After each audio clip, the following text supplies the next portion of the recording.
Et Jean-Paul, je crois que tu es inquiet. Oui Thibaut, je voudrais commencer cette chronique par un chiffre alarmant. Moins de 1 million. C'est le nombre de naissances au Japon en 2016, soit le niveau le plus bas depuis 1899 selon le quotidien Nikkei. Non mais ils font quoi chez Nikkei? Non, je suis désolé, mais avec un nom pareil, leur job c'est quand même d'inciter la population à la copulation, non? Ça c'est le problème avec les bridés, hein. Ils ont pas une vie sexuelle très débridée. Oh là là. Conscient du problème, le gouvernement japonais a mis en place l'indice Nikkei, qui permet de mesurer la santé des bourses. Mais apparemment, cela n'a pas suffi. Parce que c'est grave, Thibaut, très grave même, cette baisse de la natalité. J'ai calculé qu'à ce rythme-là, il n'y aurait plus un seul japonais sur Terre en 3426. Et qui dit plus de japonais, dit plus de Japon, donc plus de Japan FM, et donc plus de pantoufles explosives. Léa, je me demande si on a fait un bon choix en allant sur une radio qui a condamné à terme à disparaître. Mais bon, je m'égare d'Osaka. Puisqu'il reste encore quelques japonais pour nous écouter, je vais donc faire ma bio, enfin pas la mienne, celle de quelqu'un, encore que quelques fois, mais vous allez comprendre. Oui, car cette semaine, j'ai décidé de vous parler de Gabriel Grandjacques. Alors attendez, on cherche le lien. Gabriel Grandjacques, ne faites pas cette tête, attends, c'est pas le kiki la vie de Jules. Gabriel Grandjacques. Dont on ne peut prononcer le nom. Déjà au départ, faut prononcer le nom avec un nom pareil, faire carrière. Gabriel Grandjacques, vous l'avez tous vu au cinéma. Les bronzés font du ski. Sa première apparition à l'écran, la scène de la crêpe au sucre, vous vous rappelez? Ah. Eh ben, le gars assis dans le restaurant, en haut, en fond, à droite, en pull blanc. Eh ben, c'est lui. C'est ça. Car Gabriel Grandjacques est figurant, figurez-vous.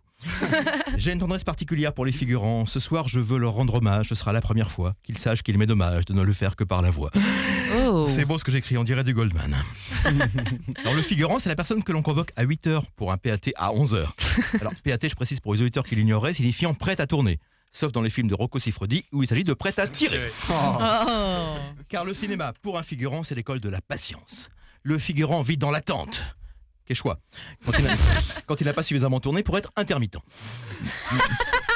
Mais le figurant aime ça. C'est même un drogué. Toute l'année, il n'a qu'un seul objectif, trouver des cachets pour avoir le statut. Alors que le comédien, lui, travaille pour avoir la statue, le César ou l'Oscar. C'était pas la seule différence. Le comédien déjeune en général dans une pièce chauffée du château où déroule le tournage, alors que le figurant mange sous un barnum vanté dans le parc du château. C'est du L'attente vécu. Quechua. C'est du vécu. Presque. Bon, il faut dire aussi que j'ai vécu cette expérience l'année dernière sur le tournage de Radin. Ceci expliquant peut-être cela. J'en avais d'ailleurs profité pour approcher Danny Boone, pour lui demander, compte tenu de son patronyme, Boone, s'il fréquentait Sophie Marceau. Oh la boune. La Boone, oui. Et s'il connaissait son 06. Il m'a répondu Alpes-Maritimes. Oh. Encore raté. Mais je t'aurai un jour ton 06, Sophie, je l'aurai. Oui, parce que le comédien daigne parfois parler aux figurants. Enfin, presque tous les comédiens. Hein. Moi, par exemple, j'évite. Ne serait-ce que parce qu'il m'arrive encore parfois d'être figurant et que je n'ai rien à me raconter d'intéressant que je ne sache déjà. D'ailleurs, figurant, ce n'est pas la définition exacte. On parle d'acteur de complément.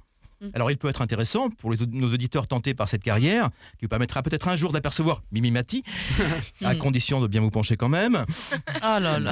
de savoir ce que l'on gagne en tant qu'acteur de complément. C'est très simple. Pour avoir, la production s'accorde avec l'acteur de complément direct si celui-ci est placé devant le verbe. Bah oui, s'il est placé devant le verbe, c'est qu'il a parlé et qu'il n'est plus figurant, mais silhouette. Silhouette, c'est le niveau au-dessus. C'est le Graal pour le figurant. C'est un figurant qui parle, mais dont malheureusement, on ne se rappelle pas toujours. Enfin, on ne s'en rappelle pas, ça dépend de la silhouette aussi. Hein. Si je vous dis Robert McRyan. Ben si, quand même. Robert McRyan, le 3e soldat de la rangée à partir de la droite, qui dit avec ses camarades « Chef, oui, chef !» dans Full Metal Jacket. Vous pouvez pas l'avoir oublié, celui-là, quand même, non? Allez, pour vous rafraîchir les mémoires, je ferai son portrait dans ma bio, la semaine prochaine. Merci. Merci à vous. Il est fort, c'est Jean-Paul. Il est fort. Ouais, hein. gentil.